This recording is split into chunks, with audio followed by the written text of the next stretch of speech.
அடடா, சிறகடிக்க ஆசை சீரியல்ல சீதாவுக்கு ஒரு பெரிய உண்மை தெரிஞ்சு போச்சுங்க. தன்னோட அம்மா கடைக்கு வந்த பிரச்சனையில இருந்து அதை காப்பாத்தி மீட்டு கொடுத்ததே முத்துதான்கிற விஷயம் வெளியே வர ஒரு நிமிஷம் அசந்து போறா சீதா. ஆனா இந்த விஷயத்தை அருண் இவ்வளவு நாளா அவகிட்ட இருந்து மறைச்சு வச்சிருக்கானேன்னு ஒரே கடுப்பாகி அருண் கூட சண்டை போட்டு கோவிச்சிட்டு வீட்டை விட்டு வெளியே வந்துடுறா. போன போக்கில் நேரா தன்னோட அம்மா வீட்டுக்கு வர்றா சீதா. அங்கே இருந்த மீனாவுக்கு சீதா அருண் கூட சண்டை போட்டுட்டு வந்த விஷயம் தெரிய வருது. என்னதான் பிரச்சனையா இருந்தாலும் இது போல வீட்டை விட்டு கோவிச்சிட்டு வர்றது சரியில்லையேன்னு சீதாவுக்கு புத்திமதி சொல்றா மீனா. ஆனா சீதாவோ அருண் வந்து தன்னை கூப்பிட்டு போற வரைக்கும் இங்கிருந்து ஒரு அடி கூட நகரமாட்டேன்னு வழியறா, அடம் பிடிக்கிறா. இதெல்லாம் ஒரு பக்கம் நடந்துட்டு இருக்க, அடுத்து என்ன ஆச்சுன்னு பார்க்கலாம் வாங்க. வீட்டுக்கு வந்த மீனா நடந்த விஷயத்தை முத்து கிட்ட சொல்றா. இதை கேட்ட முத்து, சே, இது ஒரு விஷயமா?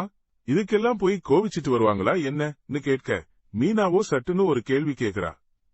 அப்படி பார்த்தா நான் வாரத்துக்கு ஒரு முறை என்னுடைய அம்மா வீட்டுக்கு கோவிச்சிட்டு போகணும்னு சொல்றா. அதை கேட்டதும் அப்படியே ஷாக் ஆகி போன முத்து, நான் என்ன உன்கிட்ட சண்டை போட்டேன்னு கேட்க, மீனா இன்னும் அழுத்தமா, நீங்க சண்டை போட மாட்டீங்க, ஆனா குடிச்சிட்டு வீட்டுக்கு வரீங்களே அதை என்ன சொல்றதுன்னு சுட்டி காட்டுறா. இது என்னடா, நாம வேற ஒருத்தரை பத்தி பேச நம்மளுக்கே வந்து மாட்டிக்கிச்சேன்னு முழிச்ச முத்து, சரி உங்களுக்கு கோபம் வந்தா நீங்க உங்க அம்மா வீட்டுக்கு போயிடுவீங்க, நாங்க கணவன்களோட நிலைமை என்ன, நாங்க எங்க போவோம்னு பாவமா கேக்குறாரு. மறுபக்கம் ஸ்ருதியும் ரவியும் ஒருத்தருக்கொருத்தர் சண்டை போட்டுக்கிறாங்க. நான் ரெஸ்டாரண்ட் ஓபன் பண்ணியிருக்கேன், விருந்தினரா வந்தவங்க கூட கொஞ்ச நேரம் இருந்துட்டு தான் போனாங்க, ஆனா நீ ரொம்ப ஒஸ்டா நடந்துகிட்ட, அந்த நீத்து போனா நீயும் பின்னாடியே போயிடுவியா நீ எரிஞ்சு விழறா ஸ்ருதி.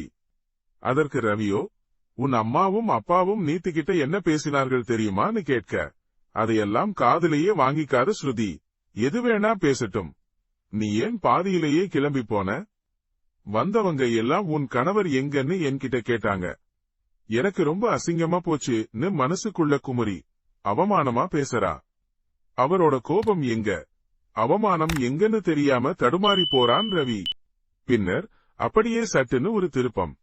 ஸ்ருதியோட பெற்றோர் விஜயாவை நேரா போய் சந்திக்கிறாங்க.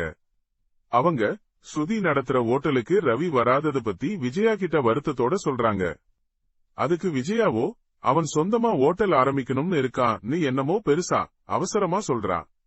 ஆனா ஸ்ருதியோட பெற்றோர்கள் சற்றும் தயங்காம, அதெல்லாம் எதுக்கு, நாங்க சம்பாதிச்சு வச்சிருக்கும் மொத்த சொத்தும் எங்களோட ஒரே பொண்ணு ஸ்ருதிக்குதான்னு சொல்றாங்க. அடேங்கப்பா, சொத்துங்கிற விஷயத்தை கேட்டதும் காதுல தேன் வார்த்த மாதிரி ஆயிடுச்சு விஜயாவுக்கு. ஒரு நொடி ஆஃப் ஆகி போனவ அப்புறம் சுதாரிச்சு அந்த சொத்தெல்லாம் எப்படி அபே செய்வதுன்னு மனசுக்குள்ளேயே பிளான் போட ஆரம்பிக்கிறா. அடுத்து என்னதான் நடக்க போகுதுங்கிறதை இனிவரும் எபிசோடில் பார்க்கலாம் வாங்க. ட்ரெண்டிங் நண்பன் சேனலை சப்ஸ்கிரைப் பண்ணுங்க. இந்த வீடியோ பிடிச்சிருந்தா லைக் பண்ணுங்க, ஷேர் பண்ணுங்க. அடுத்த வீடியோல பார்ப்போம்.